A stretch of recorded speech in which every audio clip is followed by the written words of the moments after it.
हाँ जी, नमस्कार, स्वागत और अभिनंदन आप सभी का। आशा उम्मीद है आप सब मस्त हैं और अपनी तैयारी में व्यस्त हैं। आइए शुरू करते हैं आज का हमारा सेशन। जैसा आप सबको विदित है कि हम प्रतिदिन इस सेशन के अंदर राजस्थान जीके के उन क्वेश्चनों की चर्चा करते हैं जो अभी हाल ही के एग्जाम में आए हुए हैं। तो आइए शुरू करते हैं आज का ये सेशन। ये रहा आज के हमारे सेशन का पहला क्वेश्चन। करंट विषय से संबंधित भी है और ये क्वेश्चन एक स्टैटिक्स प्रकार का क्वेश्चन भी आगामी एग्जामों के लिए रहेगा। क्या पूछ रहा है, देखिए। पूछा जा रहा है, जून 2025 में राजस्थान की निम्नलिखित में से किसे आर्द्र भूमि को रामसर साइट घोषित किया गया है। यानी कि जून 2025 के अंदर हाल ही में राजस्थान के अंदर वे कौन सा स्थान है जिसे रामसर साइट में शामिल किया गया है। देवकुंड बीकानेर है, डीडवाना नागौर है, मेनार उदयपुर है या बड़ा तालाब अजमेर है।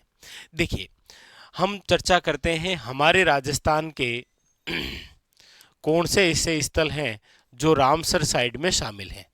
तो सबसे पहली बात तो याद रखिएगा, वर्तमान राजस्थान के 4 ऐसे स्थल हैं जो कि आपके किस में शामिल हैं, रामसर साइट में।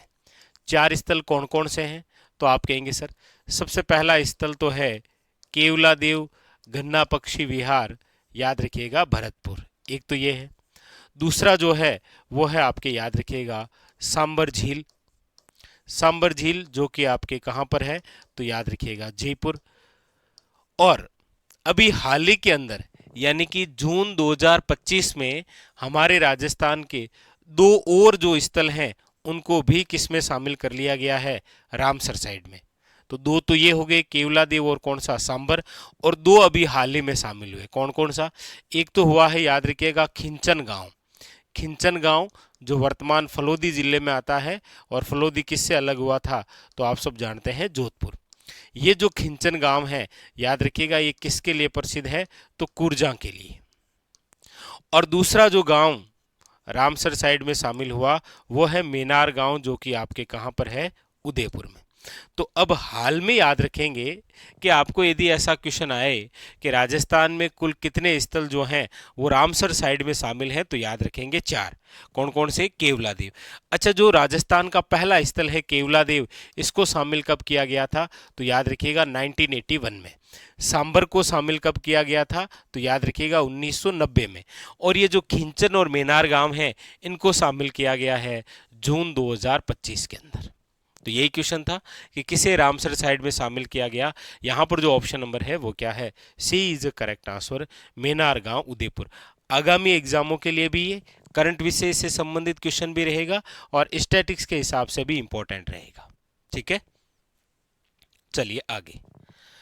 अगला क्वेश्चन, ये भी आपके करंट विषय से संबंधित मान सकते हैं आप, क्योंकि अभी हाल ही में ही राजस्थान की किस झील का नाम बदलकर जो है वो वरुण सागर झील रखा गया है।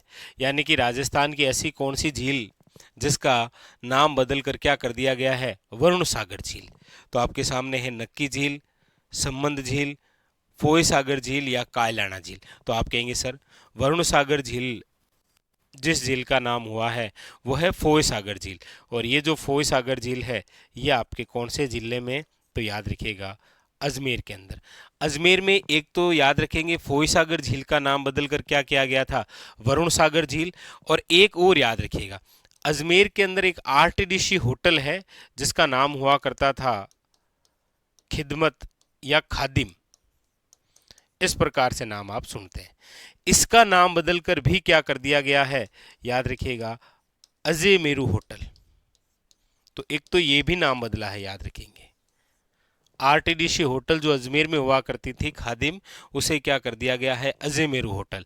और एक फोय सागर झील को बदलकर क्या कर दिया गया है, वरुण सागर झील। दोनों क्वेश्चन करंट से भी रिलेटेड हैं और अब ये आगामी एग्जामों में स्टैटिक्स के हिसाब से पूछे जाएंगे। ठीक है, चलिए आगे। अगला क्वेश्चन, अगला क्वेश्चन क्या कह रहा है,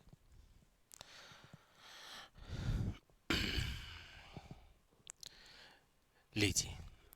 अगला है आपके सामने कि राजस्थान के किस शहर में राष्ट्रीय सहकार मसाला मेला 2025 जो है वो आयोजित किया गया। तो राजस्थान का कौन सा ऐसा शहर है जहां पर राष्ट्रीय सहकार मसाला मेला 2025, तो आप कहेंगे सर वो है जयपुर। कहां पर? जयपुर के अंदर, याद रखेंगे। ठीक है, अगला है निम्नलिखित में से कौन सा क्षेत्र जो है वो राजस्थान के दक्षिण पूर्वी मैदान यानी कि हाड़ौती पठार से संबंधित है। यानी राजस्थान का ऐसा कौन सा भाग है इनमें से जो कि हाड़ौती पठार से संबंधित है। हाड़ौती नाम आते ही एक तो याद रखिएगा राजस्थान का हो जाएगा कौन सा? दक्षिण पूर्वी भाग। और कौन सा संभाग हो जाएगा? तो आप कहेंगे सर कोटा संभाग। और कोटा संभाग में इनमें से कौन सा जिला आता है? तो आप कहेंगे सर बारां। ठीक है, आगे अगला क्वेश्चन है आपके सामने, लीजिए।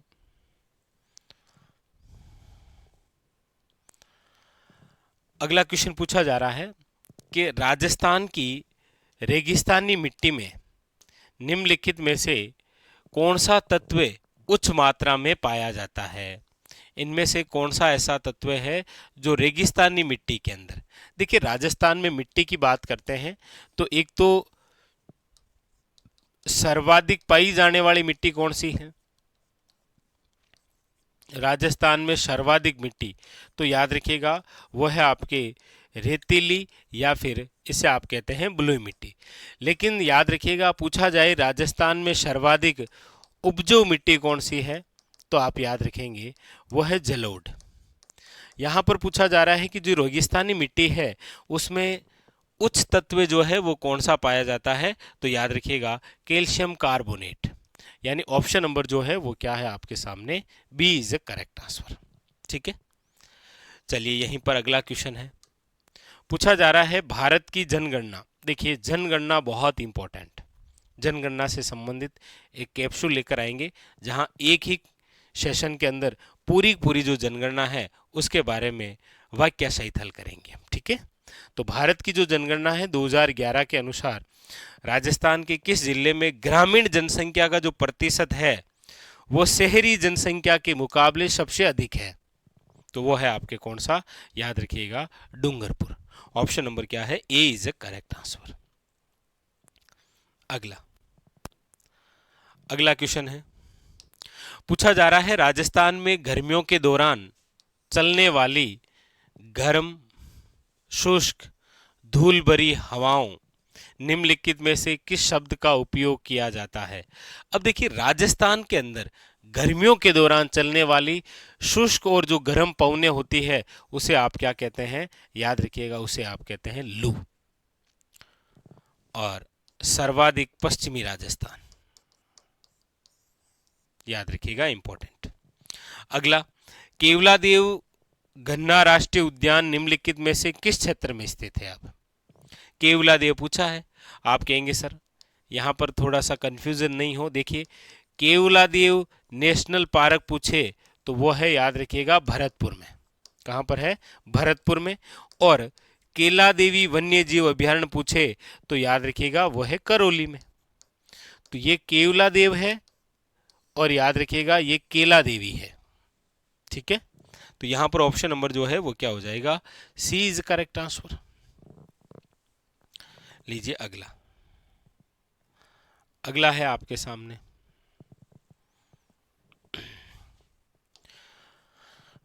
अगले क्वेश्चन क्या कह रहे हैं, देखिए। पूछा जा रहा है आपसे कि निम्नलिखित में से कौन सा क्षेत्र राजस्थान में टोडगढ़ रावली वन्य जीव अभ्यारण्य से संबंधित नहीं है? क्योंकि आप सब जानते हैं कि जब आप पढ़ते हैं कौन सा अभ्यारण्य? रावली टोडगढ़ वन्य जीव अभ्यारण्य। तो आप सब जानते हैं कि ये जो रावली टोडगढ़ वन्य जीव अभ्यारण्य है ये कहाँ कहाँ है? तो याद रखिएगा, रा से याद रखेंगे राजसमंद है, ठीक है, ली से याद रखेंगे पाली है, टोडगढ़ अजमेर जो वर्तमान के अंदर ब्यावर जिले का भाग हो गया है।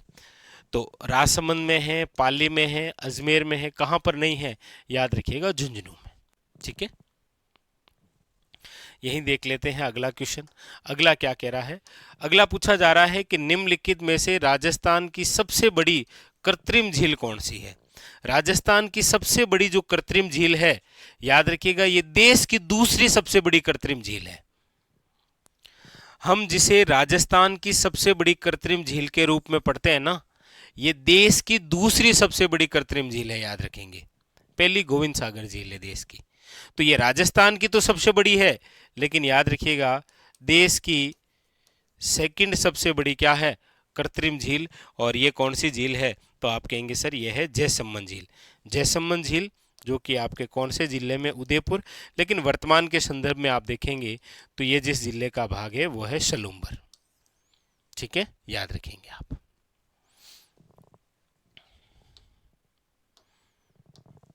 आगे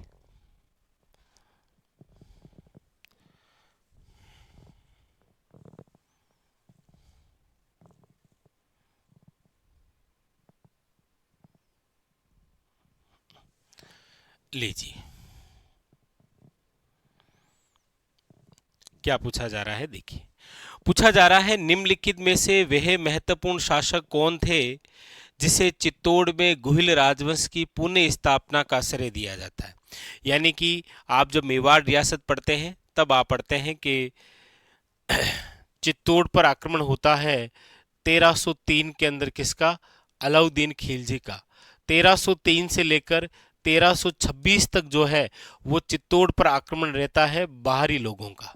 जैसे अलाउद्दीन खिलजी ने अपने पुत्र को सौंप दिया था जिसका नाम था खिजर खां। खिजर खां ने इसे मालदेव सोनगरा को सौंप दिया था, आपको पता हो। लेकिन 1326 के अंदर मालदेव सोनगरा के पुत्रों से चित्तौड़ वापस छीन लेता है कौन, राणा हमीर सिसोदिया। याद रखिएगा कौन है, राणा हमीर सिसोदिया। जिससे रिलेटेड अक्सर क्वेश्चन आता है कि निम्न में से किसे विषम घाटी पंचानन कहा जाता है, यानी विपरीत कंडीशन में शेर के समान। वो है आपके कौन, राणा हमीर सिसोदिया, जिन्होंने एक बार फिर मेवाड़ के अंदर मेवाड़ियों को स्थापित करने का कार्य किया था। पुण्य स्थापना किसने की थी, राणा हमीर सिसोदिया ने। इसीलिए इसके बाद में आप एक शाखा पढ़ते हैं, कौन सी, सिसोदिया शाखा। ठीक है, अगला क्वेश्चन है, लीजिए, कि 1857 में नसीराबाद छावनी में सैनिकों ने निम्नलिखित में से किस तारीख को विद्रोह किया था। नसीराबाद छावनी, आप सब जानते हैं कि हमारे राजस्थान में सर्वप्रथम विद्रोह जहां हुआ था वो कौन सी छावनी थी, याद रखिएगा नसीराबाद की छावनी। कब विद्रोह हुआ था, तो आप कहेंगे सर 28 मई 1857 को। कौन सी एनआई ने विद्रोह किया था, याद रखिएगा 15वीं एनआई ने। अच्छा, यहां नसीराबाद छावनी के अंदर कौन से अंग्रेज अधिकारी मारे गए थे, तो याद रखिएगा स्पोर्टिस वुड है और न्यूबरी, इन दोनों को गोली मार दी गई। पेनी नामक जो अंग्रेज अधिकारी है ये दिल का दौरा पड़ने से, हार्ट अटैक उमर गो। ठीक है, और एक बात याद रखें, नसीराबाद छावनी के अंदर जो अंग्रेज अधिकारी थे उसका नाम था पिरचांड। इसकी एक पुस्तक एग्जामिनर ने पूछ रखी है। पिरचांड की एक पुस्तक है जिसका नाम है, याद रखिएगा, म्यूटिनीज इन राजपुताना। म्यूटिनीज इन राजपुताना नामक पुस्तक के लेखक कौन है, पिरचांड, जो नसीराबाद छावनी के अंदर अंग्रेज अधिकारी थे। याद रखेंगे आप। ठीक है, तो 1857 में नसीराबाद छावनी के अंदर विद्रोह कब हुआ था, तो आप कहेंगे सर 28 मई 1857। यहाँ के जो प्रमुख नेता थे वो थे बख्तावर सिंह। आगे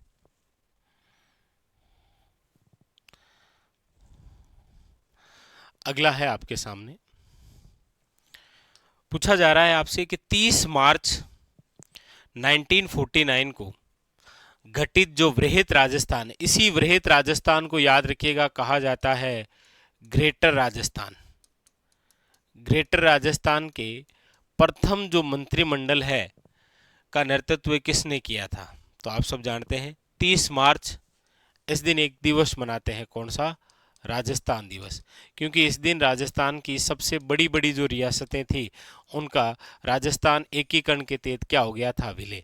तो ये जो मंत्रिमंडल है ये हीरालाल शास्त्री याद रखिएगा हमारे राजस्थान के फर्स्ट सीएम भी हैं, लेकिन कौन से फर्स्ट सीएम हैं, मनोनीत सीएम है, याद रखिएगा। दोनों तरीके से क्वेश्चन पूछे। एक तो पूछे राजस्थान के प्रथम सीएम कौन, हीरालाल शास्त्री। एक पूछे राजस्थान के फर्स्ट मनोनीत सीएम कौन, हीरालाल शास्त्री। ठीक है, याद रखेंगे। तो ऑप्शन नंबर यहां पर हो जाएगा डी। अगला, और अगला क्वेश्चन देखिए, दोनों दोनों जो है वो आपके राजस्थानी भाषा, साहित्य और जो कृतियां हैं उनसे रिलेटेड क्वेश्चन है। बहुत अच्छा। क्या है देखिए, राजस्थान के वह प्रसिद्ध व्यक्ति जिन्होंने लीलटास नामक कविता लिखी, विजयदान देता है, बावजी चतुर सिंह जी है, गौरी शंकर हीराचंद ओझा जी है, या कन्हैयालाल सेठिया जी है। तो आप कहेंगे सर लीलटास। देखिए एक क्वेश्चन और भी होता है लीलटास से, निम्न में से लीलटास नामक जो पक्षी है इसको देखना कौन से अवसर पर शुभ माना जाता है। तो याद रखिएगा दशहरे के अवसर पर। दशहरे के अवसर पर लीलटास नामक पक्षी को देखना क्या माना जाता है, शुभ माना जाता है। और ये कविता किसने लिखी है, तो याद रख लीजिएगा कन्हैयालाल सेठिया जी ने। ऑप्शन नंबर क्या है, D is a correct answer. एक क्वेश्चन और भी है इसी प्रकार से। क्वेश्चन है आपके सामने, निम्नलिखित में से कौन सी सूर्यमल मिश्रण की प्रसिद्ध साहित्य कृति है। सूर्यमल मिश्रण, वंश भास्कर है, पृथ्वीराज राव है, अमोलक बाता है, या बातारी फुलवारी है। देखिए सूर्यमल मिश्रण आप सब जानते हैं कि ये हमारे राजस्थान के राज्य कवि हैं। क्या है ये, राज्य कवि है, जिनका जन्म जो है वो 1815 के अंदर हरना गांव बूंदी में हुआ है। 1857 क्रांति के प्रत्यक्ष दृष्टा इतिहासकार हैं ये, याद रखेंगे। और सूर्यमल मिश्रण की रचनाओं की बात हुई गई है तो देखिए इनकी रचनाओं में राम रंजाट है, वंश भास्कर है, वीर सतसई है, याद रखिएगा सतीरासो है, सतीरासो, छांदोमयुग है, छांदोमयुग, बलवंत विलास है। तो ये जो रचनाएं हैं ये याद रखिएगा किसकी है, आपके सूर्यमल मिश्रण की। यहां पर पूछा भी यही गया कौन सी रचना है इनकी, तो याद रखिएगा वंश भास्कर। ऑप्शन नंबर जो है वो क्या हो जाएगा, ए इज करेक्ट आंसर। अगला, अगला है आपके सामने, लीजिए पूछा जा रहा है राजस्थानी उपन्यास धोरारा धोरी के लेखक का नाम बताइए। धोरारा धोरी के लेखक कौन है, लक्ष्मी कुमारी चुंडावत, यादवेंद्र शर्मा, रामेश्वर दयाल शिरमाली, या श्रीलाल नथमल जोशी। तो आप कहेंगे सर ऑप्शन नंबर होगा C is a correct answer, Shri Nathmal Joshi, Dhorara Dhori के लेखक। तो आप देख रहे हैं राजस्थानी भाषा, साहित्य और साहित्यकार, उनकी जो रचनाएं हैं उनसे रिलेटेड काफ़ी सारे एग्जामों में क्वेश्चन आते हैं। ठीक है, चलिए आगे।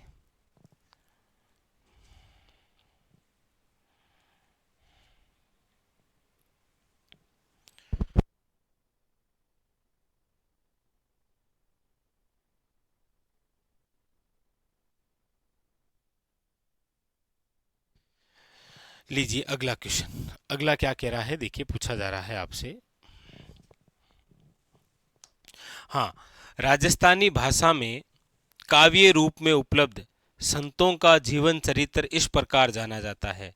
यानी कि राजस्थानी भाषा के अंदर काव्य रूप में उपलब्ध जो संतों का जीवन चरित्र है उसे आप किस नाम से जानते हैं, पर्ची के नाम से, रासों के नाम से, रूप के नाम से, या प्रकाश के नाम से। तो आप कहेंगे संतों का जो जीवन चरित्र है उसे जाना जाता है वह है पर्ची के नाम से, याद रखिएगा।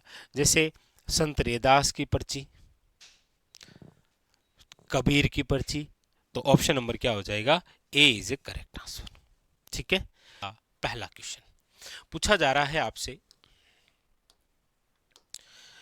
मेवाड़ की जो पारंपरिक टोपी है को क्या कहा जाता है।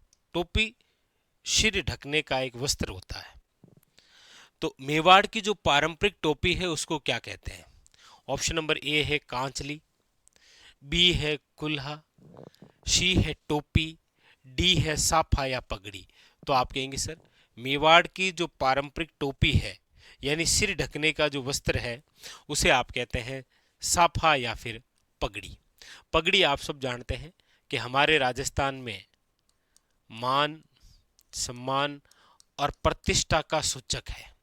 एक बार तो ये भी पूछ लिया गया है एग्जामिनर द्वारा कि हमारे राजस्थान के अंदर निम्न में से प्रतिष्ठा, मान, सम्मान का सूचक है, याद रखिएगा पगड़ी। पगड़ी जिसे आप अलग अलग क्षेत्र विशेष में अलग अलग नामों से जानते हैं, जैसे कहीं पर आप पाग कह देते हैं, कहीं पर आप साफा कह देते हैं, कहीं पर आप पोत्या कह देते हैं, और आदिवासी क्षेत्रों के अंदर आप इसे फेंटा भी कह देते हैं। बाकी ये एक याद रखिएगा, सिर ढकने का क्या होता है, वस्त्र। आभूषण और वेशभूषा जब आप पढ़ते हैं तब प्रमुख रूप से आप पढ़ते हैं। ये जो पगड़ी है, याद रखिएगा, इस पगड़ी को सजाने के भी बहुत सारे आभूषण होते हैं। यहां से भी क्वेश्चन आता है, जैसे पगड़ी सजाने के आभूषण है, सिरपेच है, तूरा है, आपके कलंगी है, ये याद रखिएगा, ये आपके क्या है, जैसे मोड़ वगैरह, ये सारे सारे याद रखिएगा पगड़ी सजाने के क्या होते हैं, याद रखिएगा, वेरी वेरी इंपॉर्टेंट आभूषण। इसमें भी दो प्रकार के और विशेष महत्व की चर्चा करेंगे। एक तो आपको पूछा जाता है कि विवाह के अवसर पर निम्न में से कौन सा साफा पहना जाता है, तो आप कहेंगे सर मोटड़ा। एक आपको पूछा जाता है कि निम्न में से दशहरे के अवसर पर कौन सी पगड़ी पहनी जाती है, तो आप कहेंगे सर मदिल। तो पगड़ी से संबंधित इस प्रकार से भी क्वेश्चन आते हैं। जैसे एक क्वेश्चन आता है आपके एग्जाम में कि अटपटी जो पगड़ी है, अटपटी पगड़ी जो कि आपके ईरानी शैली में है, निम्न में से कौन सी रियासत से संबंधित है, तो याद रखिएगा मेवाड़ से संबंधित है, मेवाड़, याद रखिएगा। ठीक है, चलिए, तो यहां पर जो पूछा गया इसका राइट आंसर है D is a correct answer. आगे अगला क्वेश्चन क्या कह रहा है, देखिए अगला क्वेश्चन है आपके सामने कि राजस्थानी संगीत में व्यापक रूप से प्रयुक्त होने वाला निम्नलिखित में से कौन सा वाद्य यंत्र एक सुशीर वाद्य यंत्र है। देखिए वाद्य यंत्र चार प्रकार के आप पढ़ते हैं, तत्व वाद्य यंत्र, सुशीर वाद्य यंत्र, घन वाद्य यंत्र और अवनद वाद्य यंत्र। सुशीर वाद्य यंत्र का मतलब होता है ऐसे वाद्य यंत्र जिसमें फूंक मारने पर या हवा के माध्यम से स्वर उत्पन्न होते हैं। अब ऑप्शन है कामायचा, ऑप्शन है ढोल, ऑप्शन है पुंगी और ऑप्शन है मोरचंग। आप कहेंगे सर यहाँ पर जो सुशीर वाद्य यंत्र है वो है पुंगी, पुंगी या जिसे आप कहते हैं बीन। कई बार तो ये भी पूछा जाता है कि पुंगी या जो बीन है निम्न में से वाद्य यंत्र किस जाति या जनजाति से संबंधित है, तो याद रखिएगा प्रमुख रूप से कालबेलिया जाति जो है इनका वाद्य यंत्र है। कालबेलिया जाति आप सब जानते हैं, हमारे राजस्थान की एक ऐसी जाति है जो सांपों को पकड़कर अपना जीवन यापन करती है, सांपों को पकड़कर अपना जीवन यापन करती है, अपना जीवन यापन करती है। और कालबेलिया नाम आ गया है, तो कालबेलिया नृत्य आप सब जानते हैं हमारे राजस्थान का एक ऐसा नृत्य है जिसे अमूर्त रूप से 2010 के अंदर किसमें शामिल किया गया है, विश्व धरोहर में।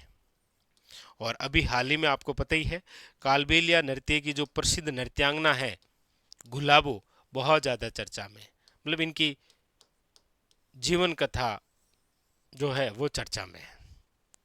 तो इंपॉर्टेंट क्वेश्चन बन सकता है कालबेलिया जाति, याद रखिएगा नृत्य। और कालबेलिया जाति के नृत्यों की यदि हम चर्चा करें तो कालबेलिया जाति के चार नृत्य आप पढ़ते हैं। एक तो है संकरिया नृत्य, एक है आपके पणिहारी नृत्य, एक है आपके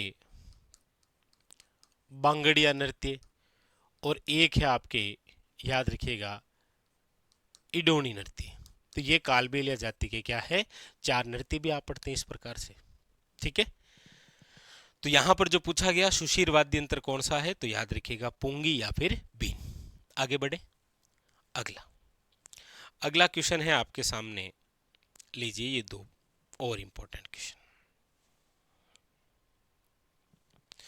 क्या क्या कह रहे हैं, देखिए पूछा जा रहा है कि राजस्थान के निम्नलिखित लोक देवता में से किसकी पूजा मुसलमान जो है वो रामसा पीर के रूप में करते हैं। देखिए जब आप लोक देवता टॉपिक पढ़ते हैं तब इसमें एक शब्द पढ़ते हैं पंचपीर। कौन सा शब्द पढ़ते हैं? पंचपीर। पंचपीर का मतलब होता है ऐसे लोक देवता जिनकी पूजा हिंदुओं के साथ में, याद रखिएगा, मुसलमान भी करते हैं, उसे आप क्या कहते हैं? पंचपीर। और हमारे राजस्थान में ऐसे 5 पीर हैं। उनसे संबंधित एक कहावत भी है, एक दोहा भी आप पढ़ते हैं कि पाबू हड़बू रामदेव मांगलिया महा, पांचों पीर पधारजू गोगा जी जहां। मतलब पंच पीर कौन कौन से हैं? क्योंकि कई बार क्वेश्चन आता है कि कौन से शामिल नहीं है, और जो शामिल नहीं है उसमें अक्सर क्वेश्चन आता है तेजा जी, क्योंकि वो पंच पीर में नहीं आते। वो मारवाड़ के प्रसिद्ध लोकप्रिय लोक देवता है, लेकिन पंचपीर में शामिल नहीं है। तो पाबू जी, हड़बू जी, गोगा जी, रामदेव जी, और याद रखिएगा मंगलिया मेहा जी, ये 5 आपके क्या हैं? याद रखिएगा पंचपीर। मंगलिया मेहा जी पंचपीर है। यहां पर कह रहा है कि ऐसे कौन से लोक देवता है जिनको मुसलमान रामशाह पीर के नाम से पूछते हैं? तो आप कहेंगे सर रामदेव जी। और याद रखिएगा रामदेव जी हमारे राजस्थान में सांप्रदायिक सद्भावना के प्रतीक है। सांप्रदायिक सद्भावना के प्रतीक। पर जैसे आपको पूछा जाता है कि राजस्थान का कौन सा शहर सांप्रदायिक सद्भावना का प्रतीक माना गया है? तो आप कहेंगे सर अजमेर। ऐसे कैसे पूछा जाता है कौन से लोक देवता हैं? तो याद रखिएगा रामदेव जी। रामदेव जी जिनकी जन्मस्थली जो है वो आप सब जानते हैं उड़ू काश्मीर है। उड़ू काश्मीर जो कि आपके शिव तहसील बाड़मेर, बाड़मेर जिसे आप थार नगरी के नाम से जानते हैं, यहाँ पर इनका जन्म हुआ है। ठीक है, याद रखेंगे जितने भी आप लोक देवता पढ़ते हैं इनमें से एकमात्र ऐसे लोक देवता है जो एक कवि भी थे, उनकी एक रचना भी है 24 बणियां। याद रखिएगा, ये भी इंपॉर्टेंट आप याद रखें। ठीक है, चलिए आगे अगला क्वेश्चन क्या कह रहा है देखिए। अगला क्वेश्चन आपसे पूछा जा रहा है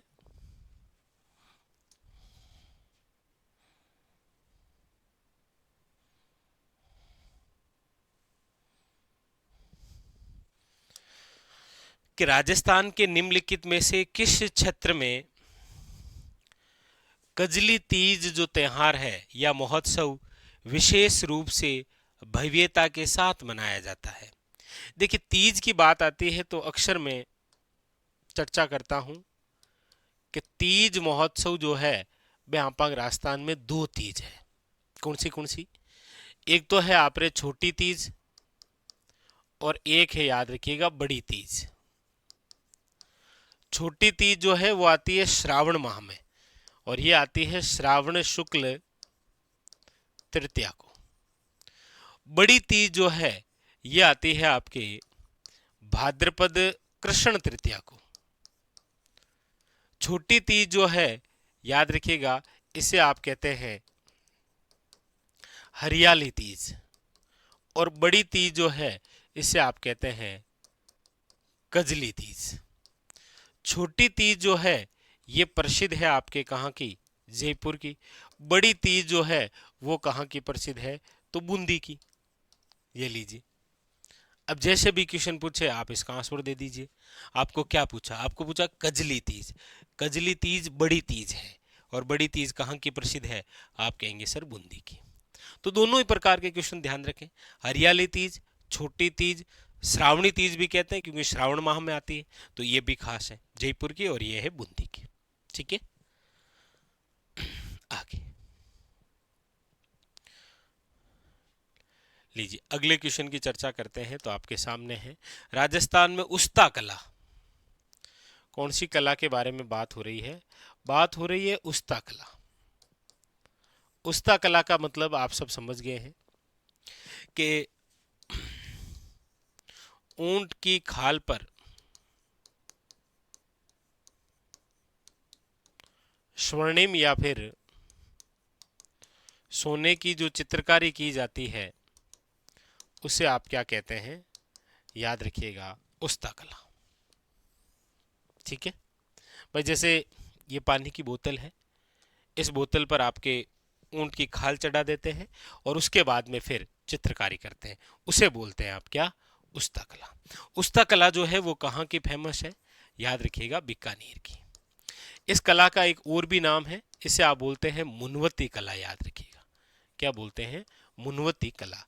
उस्ता कला के कौन से कलाकार हैं जिनको पद्मश्री से सम्मानित किया गया है? याद रखिएगा, वह है आपके हिसामुद्दीन उस्ता। हिसामुद्दीन उस्ता, जिनको 1986 के अंदर क्या दिया गया है? याद रखिएगा, पद्मश्री से सम्मानित किया जा चुका है उस्ता कला के लिए। उस्ता कला के जो कलाकार हैं वो उस्ताद कहलाते हैं, और इस परिवार को बीकानेर में संरक्षण देने का कार्य जिस महाराजा द्वारा किया गया है वह है, याद रखिएगा, अनूप सिंह। किसके द्वारा है? अनूप सिंह द्वारा। ध्यान रखिएगा, ठीक है। हाँ। और इसी कला से संबंधित एक सेंटर भी है। पूछा भी जाता है कि कैमल हाइड टर्निंग जो सेंटर है वो आपके निम्न में से कहाँ पर है? तो याद रखिएगा बीकानेर। ये भी पूछा जाता है आपके, ध्यान दीजिएगा, ठीक है। हो सकता है आपके एग्जाम में इस प्रकार से कोई क्वेश्चन आए। चलिए आगे बढ़ते। यहां पर ऑप्शन नंबर क्या हो जाएगा? C is correct answer, Bikaner. Clear? आगे लीजिए, अगले क्वेश्चनों के बारे में देखते हैं।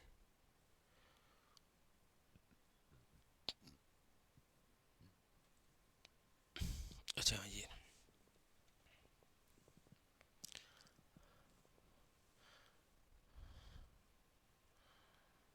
लीजिए, अगला क्वेश्चन है आपके सामने कि निम्नलिखित में से राजस्थान में घाघरोण किले का निर्माण करवाया था। जो घाघरोण किला है उसका निर्माण किसने करवाया? देखिए, ये जो घाघरोण किला है ये आपके कहां पर है? तो आप कहेंगे सर झालावाड़ में। ये जो घाघरोण किला है ये हमारे राजस्थान का प्रसिद्ध ओदक दुर्ग है। ओदक दुर्ग जिसे आप कहते हैं जल दुर्ग, क्योंकि घाघरोण का किला जो है वो आप जानते हैं कि आहू और कालीसिंध नदियों के क्या है? संगम पर बना हुआ है। और ये भी किला जो है ये बिना नींव का है, याद रखेंगे।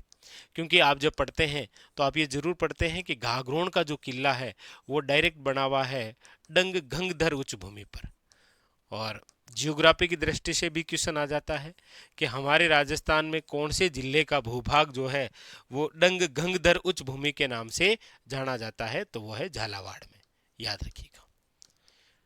इस घाघरोण किले के अन्य नाम भी आप पढ़ते हैं, जैसे इसे डोडगढ़ कहते हैं, डोड परमारों द्वारा निर्मित है। इसे आप धुल्लरगढ़ भी कहते हैं, और एक नाम और भी आप पढ़ते हैं, इसे आप जालिम कोट भी कहते हैं, क्योंकि इसका जो परकोटा है वो आपके जालिम सिंह द्वारा बनाया गया। लेकिन यहां पूछा है कि इसका निर्माण किसने करवाया है? तो ऑप्शन नंबर जो है वो है बी इज करेक्ट आंसर। याद रखिएगा, बी जल्दी, ठीक है। अगली बात, अगला क्वेश्चन क्या कह रहा है? अगला क्वेश्चन है आपके सामने वो ये रहा कि राजस्थान के करौली क्षेत्र में केला देवी के भक्तों द्वारा गाए जाने वाले भक्ति गीतों को क्या कहते हैं? आप कहेंगे सर केला देवी, याद रखिएगा कहां पर है? करौली। और इनका जो मेला है वो कहलाता है लक्खी मेला। और लक्खी मेले का मुख्य आकर्षण यदि आप पूछेंगे तो आप कहेंगे सर वही है जो केला देवी के भक्तों द्वारा, वह है लांगूरिया। याद रखिएगा, तो लांगूरिया आकर्षण है। लक्खी मेला, किसका लक्खी मेला? केला देवी। कहां पर है? करौली के अंदर। तो ऑप्शन नंबर जो है वो क्या हो जाएगा? याद रखिएगा, B is a correct answer, ठीक है। अगला, अगला क्वेश्चन जो है वो क्या कह रहा है? देखिए, अगला ये रहा आपके सामने, लीजिए।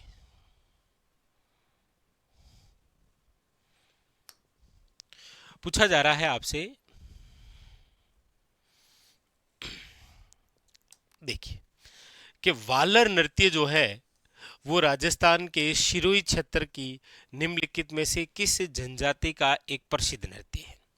देखिए, यहां पर जिस नृत्य की बात हो रही है वो है वालर। और वालर नृत्य आप सब जानते हैं बहुत खास है।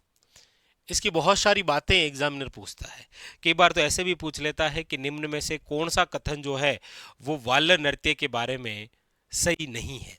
तो देखिए, सबसे पहले वाल नृत्य क्षेत्र पूछे तो सिरोही, क्योंकि वाल नृत्य सिरोही में जिस जनजाति द्वारा किया जाता है वो है ग्रासिया, क्योंकि ग्रासिया जनजाति का घूमर है, ये याद रखिएगा, ग्रासिया जनजाति।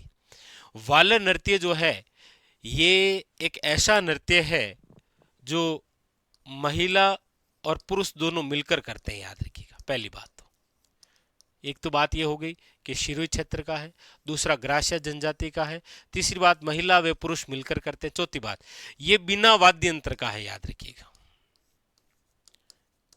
ऐसा नृत्य जो बिना वाद्य यंत्र का होता है, ये इसकी चौथी खास बात।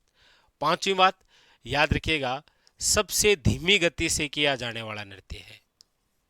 भाई जैसे हम पढ़ते हैं कि हमारे राजस्थान में सबसे तेज गति से जो नृत्य करते हैं वो तो है आपके कच्छी घोड़ी नृत्य, लेकिन सबसे धीमी गति से जो नृत्य किया जाता है वो है आपके कौन सा, वाल नृत्य, जिसे गरासियों की क्या बोलते हैं, घूमर। तो यहां पर जो ऑप्शन नंबर है वो क्या है, सी इज करेक्ट। अच्छा, पुरुषों द्वारा याद रखिएगा हाथ में कपड़ा, रुमाल या फिर छाता लेकर नृत्य किया जाता है। तो ये वाल नृत्य की खास खास बातें हैं, 4-5 जरूर ध्यान रखें। ठीक है, आगे अगला है, निम्नलिखित में से कौन सा दौसा, लालसोट, सवाई माधोपुर क्षेत्रों की लोक नाट्य शैली है, बताइए कौन सी जो है वो इन क्षेत्रों की लोक नाट्य शैली रही है। लालसोट, दौसा और सवाई माधोपुर क्षेत्रों की बात हो रही है। ऑप्शन में देखेंगे तो जयपुरी ख्याल है, कुचामणी ख्याल है, हेला ख्याल है और तूरा कलंगी ख्याल है। आप कहेंगे सर जयपुरी ख्याल जयपुर की है, कुचामणी ख्याल कुचामण की है, तूरा कलंगी ख्याल चित्तौड़गढ़ में निम्बाहेड़ा, घोसुंडा इन क्षेत्रों की है। बचा ऑप्शन एक ही है, वो है हेला ख्याल। हेला ख्याल के जो प्रवर्तक हैं वो है, याद रखिएगा, हेला शायर।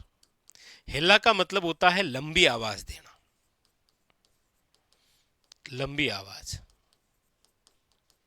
ठीक है, याद रखिए, ये लंबी आवाज दे देकर शायरी क्या करते थे, इनकी पत्नी बहुत परेशान रहा करती थी, लेकिन देखिए इनके नाम से वहां के क्षेत्र की ख्याल प्रसिद्ध है, हेला ख्याल, हेला शायर की। ऑप्शन नंबर क्या है, याद रखिएगा, सी इज ए करेक्ट आंसर।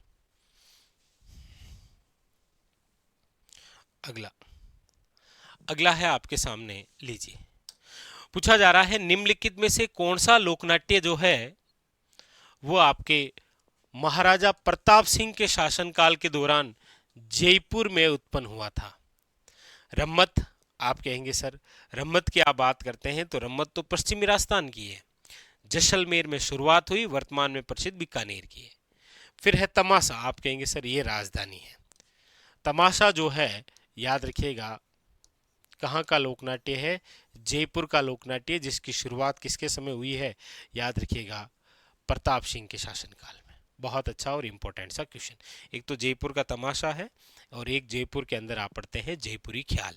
ठीक है, आगे अगला है आपके कि निम्नलिखित में से कौन सी प्रसिद्ध हवेली जो है वो जैसलमेर में स्थित है। देखिए जैसलमेर की जब बात होती है तो 3 प्रकार के बहुत ही खास हवेली, एक तो आपके पट्टुओं की हवेली आप पढ़ते हैं, एक आप नतमल की हवेली आप पढ़ते हैं और एक आप पढ़ते हैं सालिम सिंह की हवेली, याद रखिएगा। जैसलमेर में 3 प्रसिद्ध हवेलियां आप पढ़ते हैं।